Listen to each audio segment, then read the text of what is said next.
Hey everyone, we are going to kick off in about a couple of minutes, just waiting for everybody to arrive. While you're waiting, if you want to put on the chat like who you are, where you're from, like if you're studying, what part of the country you're in, if you're an alumni, if you're from a uni. So we'd love to see in the chat who you are. We can see the numbers rising, which is lovely. We'll give it another minute or so and then we'll start. So hello, Hattie, studying writing from Wales. Excellent. Northampton. Oh, hi, Anjali, one of our Creative Access current interns. It's lovely. I love this. This has been one of the best things for us about lockdown, is that we've had such amazing regional access for all our virtual events. So it's been great. So it's nice to see everyone all over the country. So yes, nice to see you, Liz, and everybody else. Right, anyway, keep writing who you are on the chat, because we'd love to see it. And I'm just going to kick off. So my name's Josie, and I am the founder and one of the founders and chief executive of Creative Access. It's always a pleasure to welcome everybody to our monthly masterclasses. And this one's especially exciting to me because it's been a long time coming. We've been talking about doing a masterclass with Joseph and with the Guardian team for quite some years, I think. So it's really exciting to actually be here, and it's a sunny day and all is good. And we're coming out of lockdown soon, hopefully.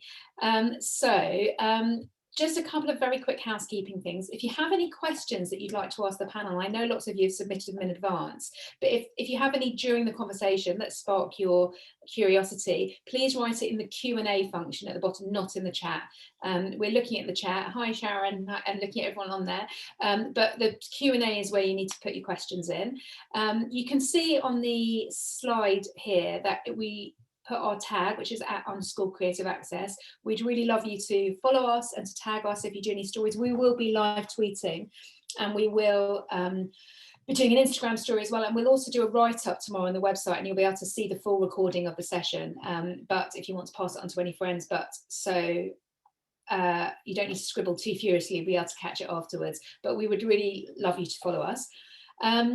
Apart from that, I think that there's not much else for me to say other than to welcome our fantastic panel, and we're really excited to have them all, especially Adam and Imogen, who are new to the Creative Access family. So welcome to both of you from the sales team and advertising, and Joseph Harker, who is on our advisory board, and we've known for a very long time. In fact, I don't know if I should be saying this, but in fact we actually placed one of Joseph's daughters in a Creative Access internship some years ago. So we've had this family connection for some time. And of course, talking of alumni, we have the wonderful Jackie here, who is one of our esteemed alumni. She'll tell you a little bit about herself, and I was looking through thinking who would be a perfect person to present this, and I spotted that Jackie had just got a new job at the Guardian, so I was really happy. So I thought perfect person to host this event. So without further ado, passing on to Jackie to introduce herself and the rest of the panel. Enjoy the event.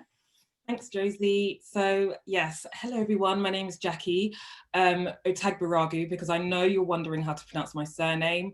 And a little bit of trivia, it means that someone in my family killed a lion with their bare hands. And you'll be pleased to know I've lived up to that legacy pretty well. My title at the moment is I'm a multimedia producer at The Guardian, and specifically in The Guardian Labs. And I'm on the panel here today with Joseph Harker, who's The Guardian's Deputy Opinion Editor. We've got Adam Foley, who's the Director of Advertising, who is one of my bosses. And then we've got Imogen Fox, who's the Executive Editor at The Guardian Labs, who is also one of my bosses as well. And I actually started this job at the beginning of lockdown last year. So the first day of lockdown in March. So I've been in this job for a year now, and I've not actually been in the office, so I'm kind of going to have 2 first days, which is going to be really interesting. But yeah, really, really happy to be here, really excited, and to love Creative Access, and thanks for coming, guys. So yeah, let me speak a little bit about my career, which feels a bit strange to say still, but yeah, speak about my career because it's been a bit all over the place. I did my internship in 2013 in the now defunct BBC History department. So we used to have a whole, on the 7th floor, half of the floor was for BBC History. And I applied for creative access, bright-eyed and bushy-tailed, just knowing I wanted to work at the BBC. And actually, funnily enough, that summer, the summer I applied, I was watching the BBC iPlayer, and I was watching this new historian that I'd never seen before called David Olusoga, and he had a documentary called, is it Britain's Forgotten Soldiers, and it was about soldiers from the colonies in World War I and how they fought and how they were forgotten, and just looking at the legacy of that. And I watched it and thought, oh God, I really want to do that and work with that guy. I think he's really cool. And then, you know, I just went on Twitter and was just looking for internships and saw this creative access internship, applied for it. And I think in a year, actually, I got to work with David Olusoga in the early stages of one of, I think, his best projects, which is Britain's Forgotten Slave Owners. So I got to be in there for a few meetings and everything. So that was in my year as an intern. And then after that, I had a little quarter life crisis moment. It happens to all of us, and decided I was going to be an academic. So I took a break from TV and did a master's in French literature, focusing on post-colonial sub-Saharan African film by female directors, which, as you can understand, is really in demand. And I've got to use a lot since I graduated with that. But yeah, just to give an example of, like, you know, having broad interests is great. And then I thought, I love academia, but I really, really miss storytelling. I really miss documentaries. Went back into TV, worked around as a freelancer. And yeah, I've gotten to work across so many genres in TV. So history, arts, current affairs, news, and even briefly last year worked at Agence France Presse last year, producing news packages, which, I mean, they were good, and yeah, but just letting you, if I can do it, you know, anyone else can. And now I work at The Guardian Labs as a multimedia producer, where in a nutshell, I help bring the audio and visual elements of branded content campaigns to life. So that's my, hopefully, brief introduction to myself and my career. Imogen, you're next on my little box. Do you want to introduce yourself? Thanks, Jackie. Hello, I'll be as potted as I can, but I'm going to start with where I was born, because just to let you know that I was born pretty much on Coronation Street at the flat above a hairdressing salon on a cobbled street. And then, so I didn't really have many connections, as it were, apart from to the local hairdressing community. But I always knew when I was growing up that I wanted to work in fashion. So actually, I obviously knew nobody that worked in the media or publishing, but I applied for work experience positions. And back in the 90s, things were a bit more lawless, let's say. So there weren't any rules around internships. So I actually ended up working for free for 2 years, which was at the Independent on Sunday. And I funded that by being a cleaner sort of around the working day. So it was, yeah. And I saw in that role that the fashion stylist seemed to be having a lot of fun and doing lots of fashion shoots. And I thought, I want to do that.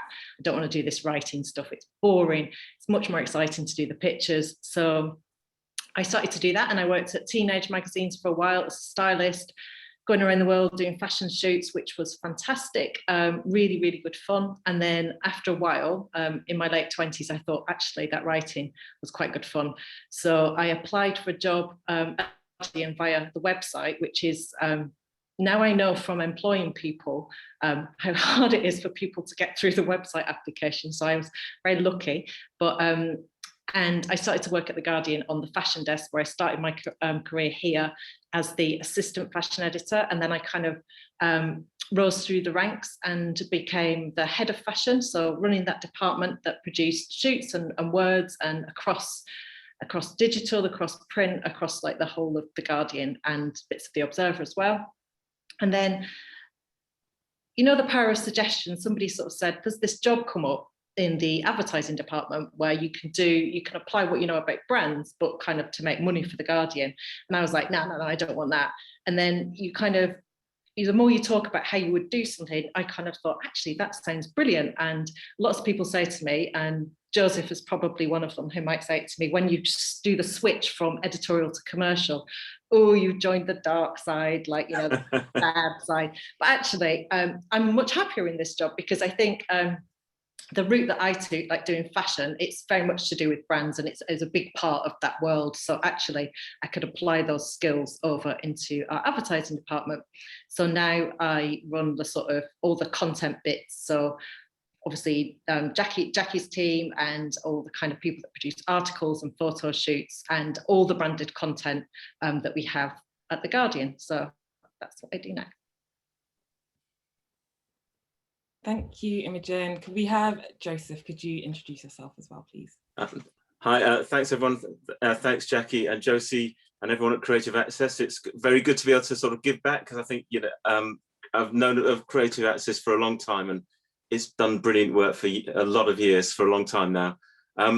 So I started, I wasn't one of those people who always wanted to be a journalist. I did my degree in chemical engineering in the 1980s, and I realized that fairly early on that wasn't really for me. But the life, I didn't want to live the rest of my life in a chemical plant, sort of, spewing out fumes of all sorts the rest of my life. So I was at university in the 1980s, and that was a time of, it was a very tumultuous decade. There was sort of riots in Brixton, Tottenham. There was a lot of stories about sort of black people at the police, and racism were sort of dominating the news. And I just felt that I wanted to be involved in this in some way, doing something. It was clear in the media at that time there were no black voices at all to give our perspective on what was happening in the world. So I decided then that that being a journalist would be a good thing to do, to at least to be able to try and tell our stories. And I applied to the Voice newspaper, and they offered me a job very, very early on, which was kind of a very lucky break for me. And I worked there for 4 years, and that's where I really sort of learned about media and news reporting and editing. And I ended up as assistant editor there. And then I went and set up my own newspaper called Black Britain, which was a weekly black newspaper.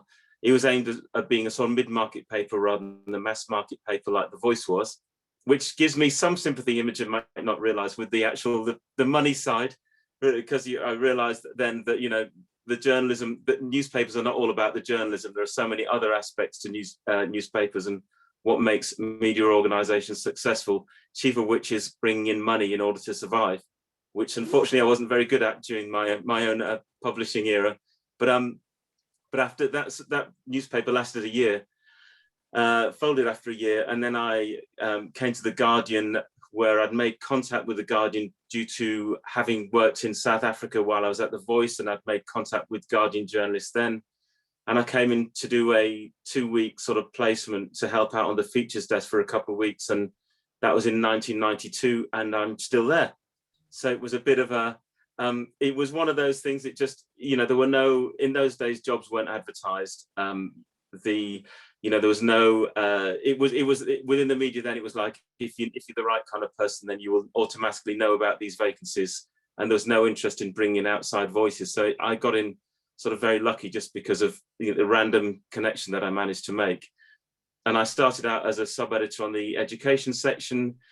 And then because of my sort of business experience, I went to the features desk where I was managing editor. And I think that's when Imogen came in just at the end of my time at the features desk. So it was, just basically looking after the staff and money and budgets. But then luckily I was able to get back into journalism more directly on the opinion section. I've been there for like the last 10 or so years. And it's been really good. So I've been deputy opinion editor, which is basically the section which has lots of columnists. Comment is free. It's sort of online face, and working with some brilliant writers, and also being able to bring in some brilliant writers as well who are new to The Guardian, which has basically been where my, mainly where I get the pleasure out of the job. But also I run a positive action scheme, I have to mention this, which brings in people of colour, aspiring young journalists who want to have a career in the media, and to gives them a taste of working in a national newspaper office and that's been running for like nearly 20 years now. We haven't been able to run last year or this year because of the pandemic, but it's every year, and we take on roughly about a dozen people, and they have a really good experience, and I'm looking forward to being able to do it in 2022. But that's me. Thank you, Joseph. And Adam, last but definitely not least. Definitely least. So I grew up in a small market town in Devon called Clumpton, which no one has ever heard of, but I'm very proud to say I am straight out of Clumpton, which is a nice thing to be able to say in the 80s. But so my first experience of work was my mum worked as a kind of like typist in a place called Baco Weston, which is like this huge warehouse which supplied baking goods to everyone in the West Country. So because my parents both worked, I spent all my school holidays there, and I'd spend all my time being driven around on forklift trucks by the men who worked there. And they used to let me climb up these like shelving units and break open the packets of sultanas. So I used to just sit there on these like huge sacks of sultanas, eating them all day. And that sparked an interest in like catering, swearing and sweating, I guess. So my next job was I went to work at Burger King for 3 to 4 years. I still do, I reckon, the best Whoppers in the Southwest. So I can hook you up with one of those if you're ever down there. My sister and I were the first in our family to ever go to uni. So I did that for a bit. I went to Birmingham, and that finished with a kind of a week-long party, which went on for 3 months. And I ended up at Glastonbury, where all parties should probably finish because it was free then. And then I thought I probably need to get a job. And I had no idea what I wanted to do. I kind of knew that I wanted to leave behind catering and sweating, but I was keen to keep hold of swearing. So I went straight from Glastonbury to London and borrowed a suit off a mate and got a job in media. I didn't really know what that meant, but it sounded good. But I ended up working for a magazine called Food Manufacture for like $8 grand a year, selling classified advertising. It was short, but ultimately doomed. I had to leave there after about 3 months because I wasn't getting on with the boss. So I was living in a kind of squat in Paddington, actually on the same estate I found out later where Imo was doing her cleaning, weirdly, at the same time. But I found this company called Zenith Media, which was really nearby, where I was, I guess, living is probably too nice a word. But Zenith Media was what was called a media agency, still is. I didn't really know what that was, and I assume lots of you don't either. But it's basically, when you see advertising, obviously someone makes the creative, and then someone else does the deal, which where they book the space. So whether it appears in a newspaper, on TV, and basically loads of people arguing about how cheap that space should be. So that was a media agency, and that's where I kind of started what you could sort of laughably call a career, I suppose. And I did like the worst job there because I didn't have any experience, which was in the regional press department. So I was buying ads in regional press. And eventually I kind of worked my way up to, my biggest passion was music. So I worked my way up to doing strategy on the EMI music account, which is a big record label at the time. And the strategy job, I guess, is kind of where I stayed, which is, it's really like figuring out how you compete to beat your competitors to win market share. And it's where like creativity is like a free competitive advantage. Like if you might not have as big budgets, but if you can outsmart your competition, then you win. And I really like being the underdog. And really what strategy is about is like thinking about how people behave and how they relate to brands. So you can come up with creative ideas about where and when you advertise. So I work with people like Professor Green and Tiny Temper and Coldplay and doing that. And eventually I ended up becoming head of strategy across 2 agencies and working on brands like Heineken and BT and Capital One. And after a while, I got poached to come and work at The Guardian to do the same here effectively. So really about how we sell ourselves and where we should focus to compete. And after a while, I ended up running Guardian Labs with Imogen, which is our branded content team, and helping us to kind of develop our ideas and our propositions so we could be the best we could in the market, I guess. And latterly, my new role is that I'm now in charge of sales and strategy for Guardian advertising overall. Brilliant. Thanks, Adam. Thank you for introducing yourselves wonderfully. Just want to remind everyone to keep asking questions in the Q&A function and try and vote up the ones that you really want answered. There's some really great questions coming through, and I've got some already prepared, but just want to let you guys know that if we don't get to your question, it's not because it's not a good one, it's just because there are so many questions that are coming through, which is great. Just keep them coming and keep voting them up. So we're going to go. Also, have to let you know that this is a really, really interesting panel, not because I'm on it, obviously, but because it's a good balance between editorial and commercial. I think it's really important for us to understand just what goes into keeping businesses going, businesses like The Guardian, businesses like, other media companies going. But before we get into that, I'm going to ask, I'm going to lead with a little icebreaker that you'll be pleased to know I did not give to anyone on the panel beforehand. So they're really hearing it for the first time. It's not too crazy, but to the panel, why do you do what you do? And if you could keep that existential answer to as short amount of time as possible. But yeah, let me know, why do you do what you do? And Adam, you're on my screen right now, so you can go first. Oh, thanks for that. Why do I do? Do you know what? I remember being asked. You used to have at school, like one day, like a careers advisor would come in and they'd ask you what you want to do, and you're supposed to say, like, I don't know what you're supposed to say, but I couldn't think of an answer. So I said, I just want every day to be a bit different, and that's really like what I do. Is every day there's a kind of different challenge or a different problem to solve, and I just really get off on that. And I love my favorite thing is that when you come up with an idea and it gets made and it finds its way into the real world, like a piece of your brain is actually out there and people can kind of see and interact with it. That's the best thing about my job, I think. Cool, thank you. Imogen, do you want to go next? Yeah, so I suppose it's because I love working for a brand like The Guardian because it's important and it matters. And besides that, it's enabled me to have quite a varied career. So when I thought I was bored of one thing, then another opportunity opened up within, because it's such a massive company. So I suppose I love The Guardian, I love being creative, and I really love working with people. And that's the sort of thing that drives me, working with really interested and more talented people than me, so that I can just enjoy the ride, I guess. Thank you. And Joseph, why do you do what you do? I guess it's all about, for me, it's about making a difference, and that obviously I've been sort of quite politically minded since my sort of teenage years, and so Guardian was always of any newspaper, it's the newspaper that I wanted to work on. And in this job, it's just the idea of being able to talk to people, bringing new ideas, having interesting conversations, having interesting arguments. It's a constant learning thing every day. Something new is around that that you hear about and have a discussion about. And the fact that now I can bring in new voices and, new opinions and new perspectives, which, traditionally, much as The Guardian's been a liberal newspaper, it's not been great in terms of diversity of views and diversity of backgrounds. And so being able to be part of the process of bringing that change to The Guardian has been sort of probably the most fulfilling aspect. But it's, yeah, as I say, the fact that every day you're learning something new is just great. Cool, thank you. And I was going to cop out of answering that question myself, but I'll answer it. And I think because why I do what I do is because I think my favorite state of being as a kid was just finding out new things. And I thought, you know what, I'm going to choose a career path that allows me to just enjoy being curious all the time. And I think it's really helped. It's why I've actually had such a varied career. I actually forgot. My first graduate job was in advertising. I really should have mentioned that to you, Adam and Imogen. But it was. I worked as an account manager in out of home for a bit. So yeah, I've done lots of things because I just really want to. I'm just always curious, like, oh, this is nice, let's try this. And you find that there's always going to be a thread if you really, when you're curious and when you're open, and I really like storytelling. I've been able to find that in absolutely every job I've ever done so far, and it's just made my career enjoyable so far.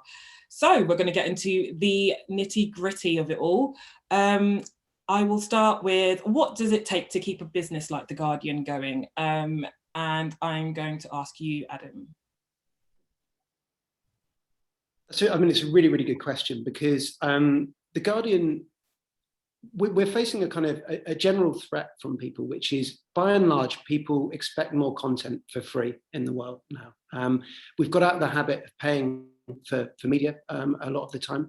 And for an organisation like The Guardian, so if you think about from an advertising point of view, there are so many more options for brands to spend their advertising money than there were when I first got into the game, where you had newspapers, TV, radio, out of home, and that was kind of it. And the budgets were split on weren't split too far. Now the options for clients to spend the money are limitless, most of them with Google and Facebook.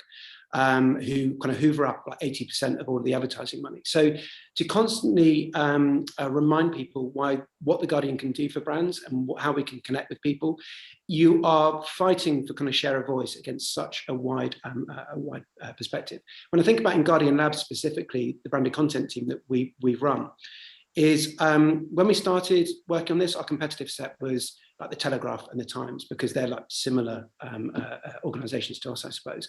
Over the last 4 years, we found ourselves against Jungle Creations, Lad Bible, Sky, Channel 4, and we once lost £1 million brief just to Jamila Jamil on her own, right? So the competitive set has been completely redrawn. And actually, you've got lots and lots of people coming into the industry.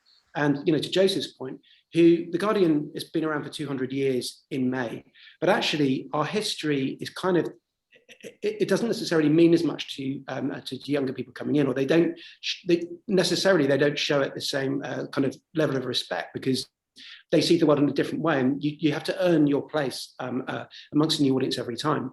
So when we think about the people who work at brands, and we have to prove ourselves consistently over and over again to show and prove why the Guardian's an effective place to spend your money. So again, I think that's a wonderful thing, because it stops you kind of resting on your laurels. But it's a brutally tough market, and Google and Facebook are kind of formidable competitors.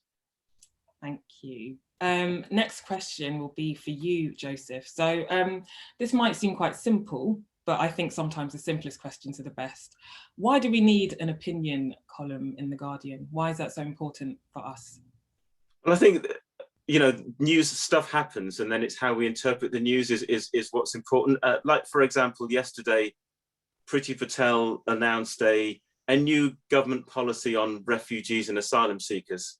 And that's news, it stands on its own. The government gives an explanation that dutifully reported on the BBC about this being what it aims to achieve. But it's important that you get other views and critiques of these kind of things, to have other angles, other perspectives. If you are an asylum seeker coming to Britain, then you might want your voice is an important part of that discussion in terms of how we all form our opinions on what we're told is these news events. So, you know, we've had a year in which, you know, an awful year through the pandemic. I think very early on, the Guardian opinion section was one of those where we had sort of medical experts talking about why we need to lock down, why this is a serious issue that we need to take, you know, it's a really grave thing and we need to take urgent action. And that was part of the thing, you know, that sort of alerted our readers to what was coming long before Boris Johnson decided to lock down. So I think that for our own safety, but also just in terms of just our general knowledge of the world and knowing what's going on, I think it's important to have different voices. I think where the opinion sections traditionally have failed is that they have been dominated by very similar viewpoints from people from very similar backgrounds. I mean, Adam mentions the Guardian's 200 years old. I mean, all the national newspapers were basically created by and for wealthy white men, mainly Oxbridge, who and it was their perspectives which was given out, and that existed until very, very recently, until 10, 20 years ago. That was the dominant culture within the national press. And so I think now more than ever we've been able to we're able to get different people's voices, different people's perspectives, people from, you know, even ones we may not necessarily agree with. It might be Brexit voting Northerners, but it's important that we give voice to people from all different backgrounds, because a sort of small clique of posh white men don't know everything.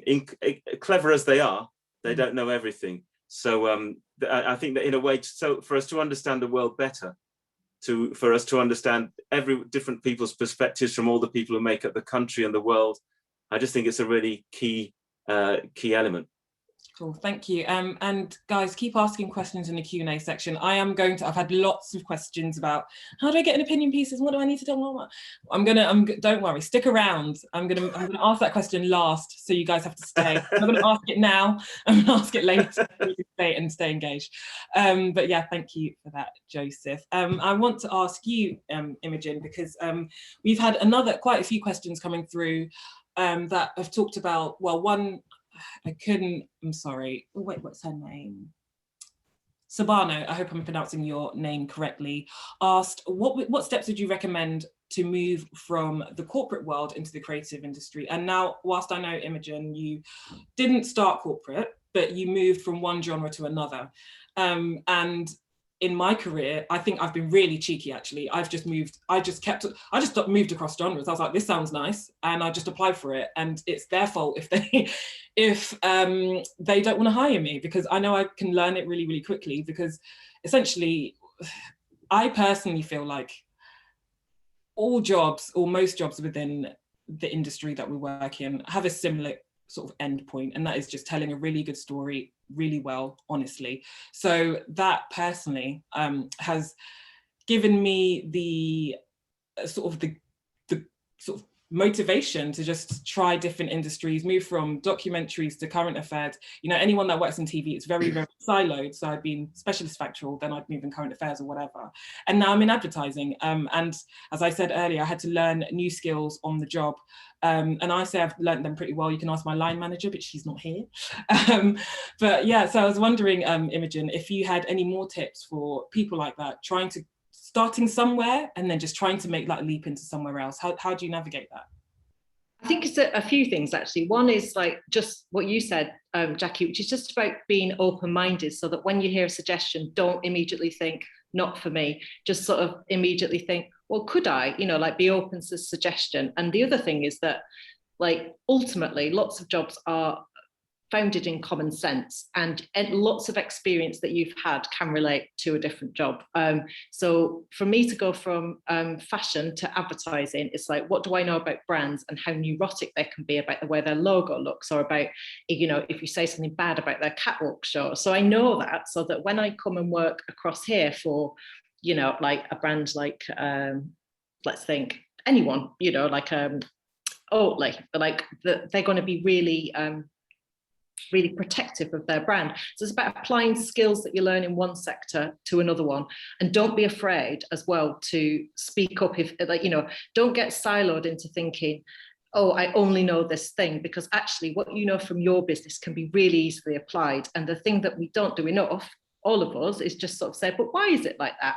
And the questions that you ask, but why is it like that, as an outsider, are often the very best questions. So actually, if you're in a corporate world and you want to move into something more creative, yes, it's going to be hard, because people might look at your CV and say, you don't have that background, but you've got an interest in it, or you wouldn't be asking that question. So you probably do something that immediately gives you a point of view on that. So it's about not being afraid, I suppose, ultimately. I mean, sort of following on from that, Adam, you can answer this too. I mean, what would you look for? I kind of said my CV wasn't very sort of advertising-y when I applied, but, you know, Imogen was in my second interview, and, you know, I got the job, and I work for Adam as well. So actually, you two, what do you look for when you're thinking, okay, this person doesn't have said job title on their CV, but, you know. Can I tell you why you smashed it, Jackie, in that interview? God, tell me. Because Jackie smashed it because she was asked about a project that she'd done in the past, which involved the wrangling of like lots of different peoples and schedules. And I just thought, like, for this job, if you can do that and sort of be really sort of tenacious to be able to get all those people to agree to being in your thing and do it, then you can do anything. So it was the kind of, it wasn't about, obviously I didn't know that you'd worked in advertising, but it was about your sort of like doggedness to like go, no, I can do that, I can do that, I can do that. And plus you were really upbeat, and you know, and that was it. But I think it's like looking for people's skills that you know can apply elsewhere, I think. Do you agree, Adam? Yeah, I would. I would say that for me, it's not being afraid to ask questions that might sound stupid, because actually they're usually the ones that other people are too frightened to ask. And really, and this sounds like a really stupid thing, but like telling the truth to people, and I don't necessarily mean about yourself or not lying, but I mean there's so much conventional wisdom in the world that's never ever questioned, and that's the sort of thing that churns out repetitive thinking. I like people who aren't afraid to challenge things by asking really blunt and direct questions. I remember I got a brief once for Trident chewing gum, and on the brief it said, people chew gum to get the most out of life. And you're like, I don't think they do. I mean, I've grew up in a really small town in Devon, and I've never been that bored. Do you know what I mean? It's just like people who aren't afraid to kind of challenge a lot of the sort of lazy thinking and bullshit that goes into this world. And really, you're looking for that. You're looking for someone who's going to make you think differently every day, and who's going to light a fire under you, really, and it's going to make you do your job better. I would have to support that for some insane reason. I don't know if it's because I lived at home, so I just didn't have the threat of a terrifying landlord prepared to throw me out onto the street. But I guess pretty early on in my career, I kind of took some, risks, got very used to being a talker or speaking up for something. So when I was in BBC History, I remember I was called in to work on a slavery documentary. I wonder why. It was in the development stages, and I was... I remember a producer told me to find stories of love stories between slave owners and slaves. And I was fresh out of uni. I had literally no money to my name. And I was like, you know what, this is absolutely egregious. This is just not how it happened. And I was all haughty, when you're probably, all of you are really like righteous because you're all young and supple and happy. So I was like that too. So I was like, this is wrong, this isn't how it happened. The documentary didn't go ahead. I'm not saying it was good of me, but that's particular storyline, that sort of, I just think people, every single person in this space has the power to sort of make that change happen. Even if it's the little conversations that happen at the development table or in discussion with your editors, don't be scared to speak up. And if you do feel scared, make sure you reach out to someone within the Creative Access Network, especially the elders such as myself, because I've appointed myself one of the Creative Access aunties. So if you are worried about stuff like that, absolutely hit somebody up and say, I'm finding this really difficult at work, because ultimately it's something I think that could actually improve your career in the long run. If you learn how to be like that at the start, it just makes your career better and better, I think. So yeah, getting off my podium now, and I'm going to ask another question. You'll be pleased to know I'm going to ask a journalism specific question. And Joseph, are there any skills for that journalists need beyond fundamentals like writing, interviewing? Like, what are the skills that are particularly in demand right now that you're just looking for? Well, writing is probably very low down in terms of opinion pieces. It's when we look for a piece, if someone has something new to say, it's the creativity of thought, basically. You need to have some new angle on something. We can all have there are always sort of knee-jerk responses to stuff that happens, but it's who can think of a new angle, a distinct new line of investigation, a new line to analyze, a new direction to analyze a news story. That's the kind of thing we're looking for, that kind of creativity, and plus the tenacity to be able to to not get fobbed off. We all see, Prime Minister's questions and, people giving, I think the Downing Street briefings, when they used to be daily, they were a kind of daily exercise in fobbing off, where someone asks a question, the person on the podium gives some vague, bland answer, and then moves on to the next question. And then it leaves you thinking, well, what's your follow-up? And then obviously the Prime Minister and in Downing Street, they're savvy enough to know that you don't give people the opportunity to have a second question, because that's when things get interesting. But you see in interviews all the time where, where the person is not pinned down. And I think that's where the talent of the journalist comes, where you actually, someone gives you some answer and you say, no, but what about this? But what about this? And I think that's more important than getting that perspective and getting that depth. The writing is itself not that important, because we have pieces are edited, pieces are sub-edited, and everything can be put in the right shape. But if we have the right material in the first place, then that really gives us something to work for. So finding out, being tenacious, digging out information where other people, might not even notice it's there. That's the real skill. Brilliant, thank you. Oh wow, time flies, lovely. So I'm going to ask one last question from the pre-prepared questions that I've got in front of me, and it's quite a big one, but we're here now, it's a safe space, and this is what we're here for. So I'd like to present to everyone on the panel, what are you doing to improve diversity at The Guardian News and Media? Feel free to jump in, anyone.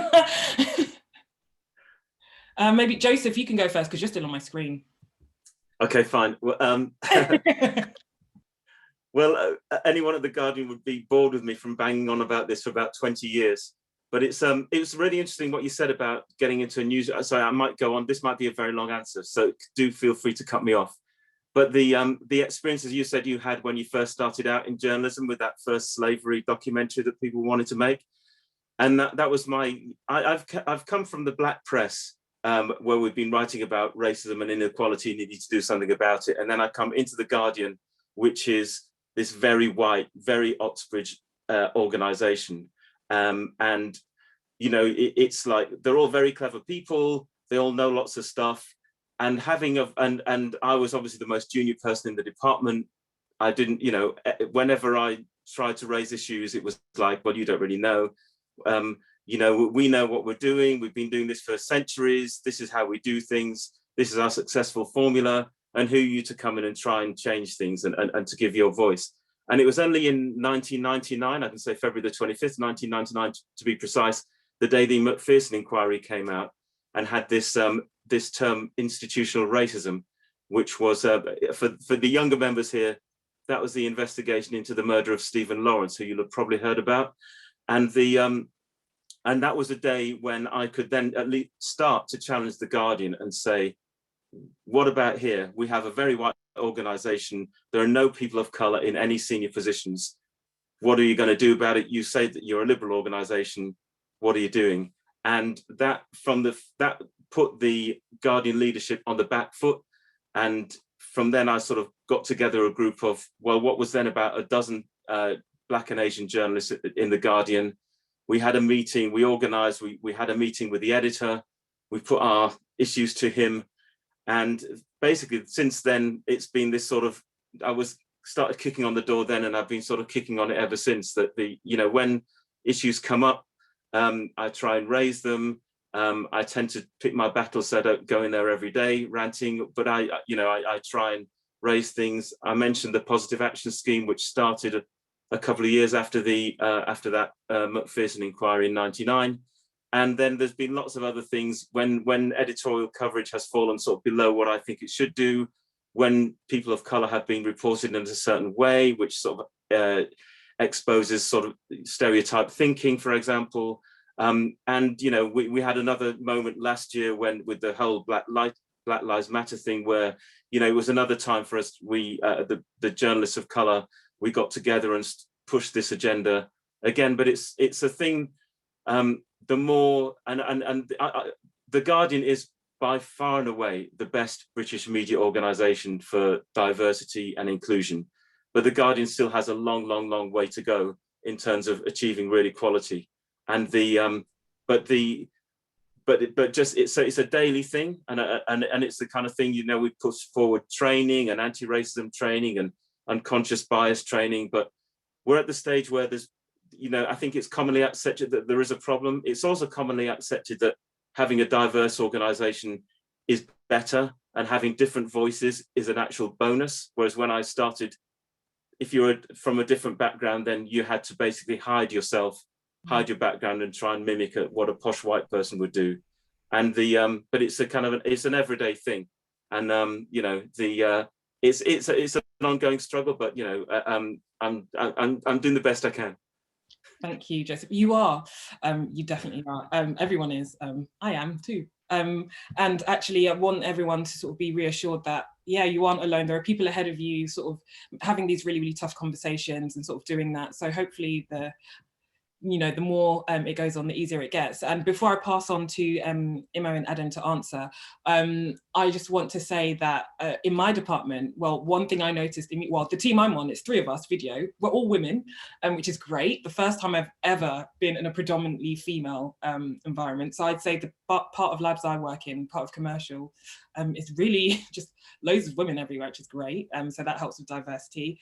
But unfortunately, because I've not been into the office, so, you know, it looks great to me. And I would say that when Imo mentioned earlier why she hired me, and it wasn't, because you used to be a multimedia producer somewhere else. It was because you had some interesting experience that I thought could work well within our team. So I'm not answering on your behalf, but I'm saying that I think that's another great way for companies to increase diversity. It's just adjusting what they think experience is, really, because experience looks very different for different people. But as I've said, I haven't answered, so Imo and Adam, if you want to answer, go ahead. Well, I'll have a go, but actually, I should mention that we do have roles on our team, actually, where we are looking for transferable skills, aren't we? But maybe, Adam, you could talk about that because it's in your area. But I think what I've done, when I used to work on the fashion desk in editorial, we were, you know, the fashion industry was not in a place where it actually is now. So we were very, very vociferous in making sure that we had diversity of casting, and that's because and that's in terms of age as well, age, all sorts of diversity, mainly seen because like you're looking at something, but we really pushed that agenda, and we made sure as well that we had lots of the beauty industry was at the time dominated by white women writing about stuff, and also we made sure that we had non-white voices talking about their skincare, their hair care routines, because obviously that's not something I can talk about, not least because I don't wear makeup, and I certainly can't talk about black hair. So I did that, and then I tried to take that into the advertising department. So it's about making sure that we've got as diverse a department as possible. That's difficult because I say that's difficult at certain levels, because you have to wait till people like working at the Guardian, so they tend to stay around. So it can be hard to get openings, but where you have the opportunity, then that's obviously something that's on you to take that opportunity to change things up. And also just making sure that in all of our case studies that we, you know, as an advertising department, we have to be representative of the people we're trying to appeal to. Nobody is going to buy something if they can't see themselves buying it. Like, you know, so it's really critical for us to make sure that the work that we do is as inclusive and as diverse as possible. Thank you. Adam, do you want to answer? Yeah, I mean, just to echo what Imo said, I mean, we're in the business of communication, and we're coming up with ideas. And if we don't have ideas that can appeal to lots of different people, then we'll fail, right? The work won't reach people, they won't identify with it, and it won't be persuasive. So it's kind of, it's not a nice to have, it's absolutely mission critical.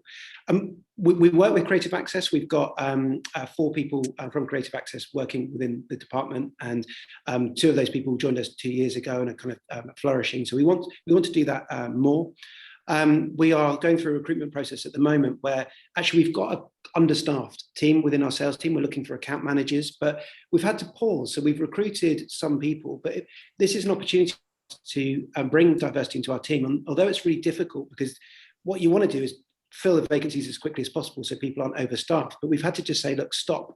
We're not going to recruit any more people from the same background, because if we don't fix this now, we'll never fix it. And you know, we to do that, we have to look more broadly than people who've got experience of working in media sales.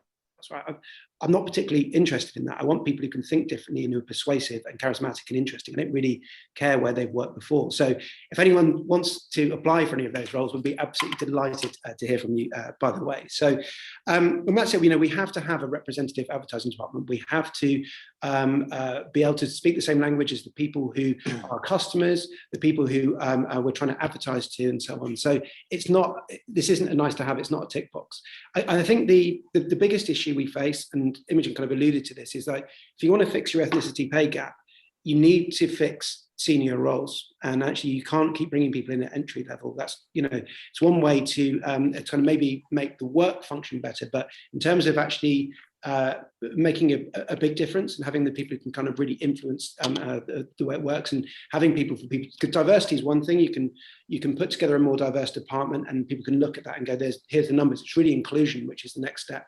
And I think for inclusion, people need to see senior leaders and they need to see that path to success. And I think that is a really difficult thing to do, because you either, as Imogen said, you need people to leave, or you need to create new roles. And so we go back to your first question you asked me, Jackie, you know, when you're in a difficult business climate, it can be hard to kind of to put in new roles. So those are the challenges. To echo Joseph's point earlier on, are we where we need to be? No, absolutely not. But is it something we think about every day? Yes, it absolutely is. Thanks so much. And Brandon, I hope some of that went towards answering your question. And I just want to extend my empathy to you. I can't imagine how hard it is looking for a job right now. I graduated around the time of, I was sort of the credit crunch generation, so that was pretty tough for me. I'm the person who joins a company when it's about you know, when instability happens. Like, so when I joined BBC History, the entire department was made redundant within a year, and it wasn't my fault, I promise. But, you know, that's my luck. So it's, for some, you know, I think our generation and the generations that are coming behind, unfortunately, the world is sort of shifting. There's like I don't know where it's shifting to, but things are changing, and that immediately translates into it's hard for you to get on the ladder. But I think what kept me going was thinking, right, but what I am great at is when there's a new platform that comes on, you know, on the scene, like TikTok or YouTube or anything like that, it doesn't scare me, it excites me. And I think of new ways that I can use it at work. Can I tell a history documentary on it? Can we use TikTok for a new bit of branded content? And I feel like it's that sort of attitude and that mindset that just keeps me going, even when I spent a lot of my career unemployed. Actually, I should have said that, because I was freelance. And when I entered TV, I didn't know it was a freelance industry. I only found out the hard way at the end of it. You know, I had to sort of really readjust, you know, my approach to being in between jobs, being unemployed, what was going to keep me going. And it was just being really open and possibly having the excitement and, you know, motivation for that other people who are in jobs might not think is exciting, but I thought was exciting. It's always helped me be enthusiastic. It's why I'm someone who hates maths, but does budget spreadsheets every single day for my job, and I haven't thrown myself off a building yet.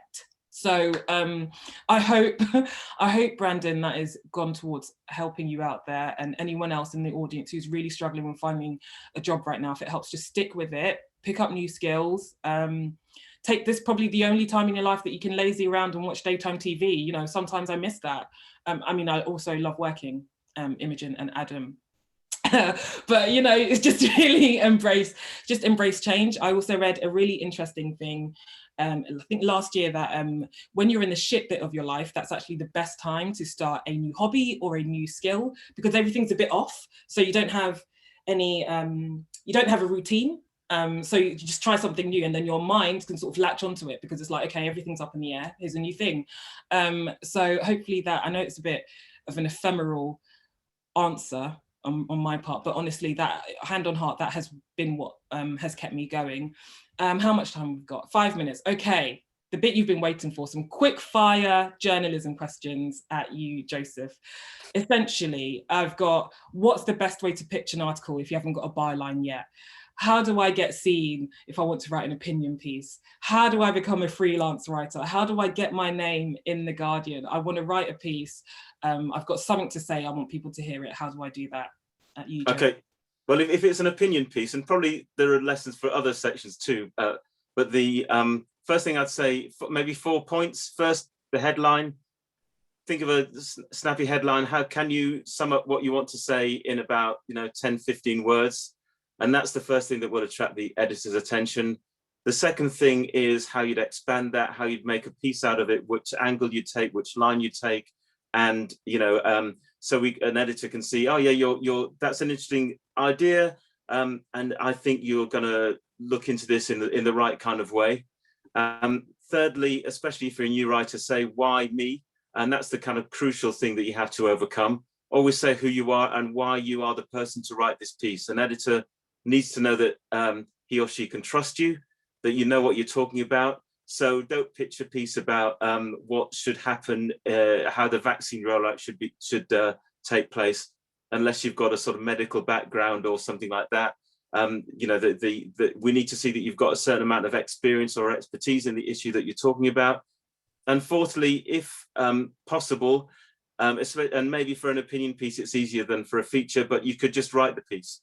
Opinion pieces don't really take that long. They should take you about 3 or 4 hours to do. And if you've got the piece done, it's if the editor likes the headline, likes the way you're going to look into it, and thinks you're the person to write it, then the nagging question will be, but can this person write?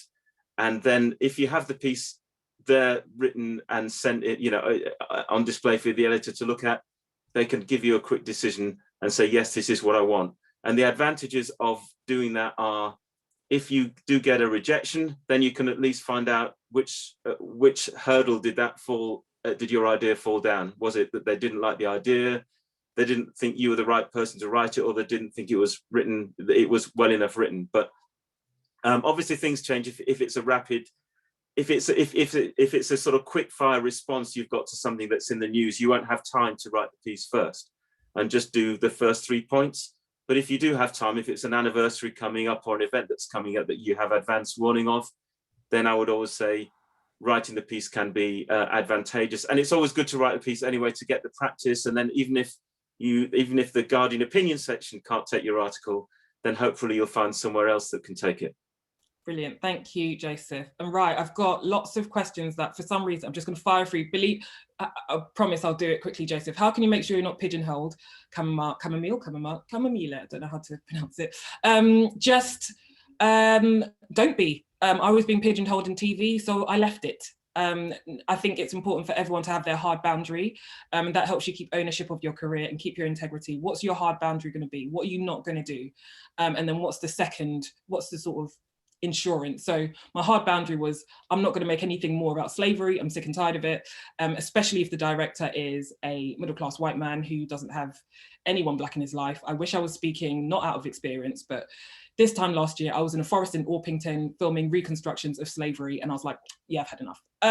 So that was my hard no. Decide what your hard no is.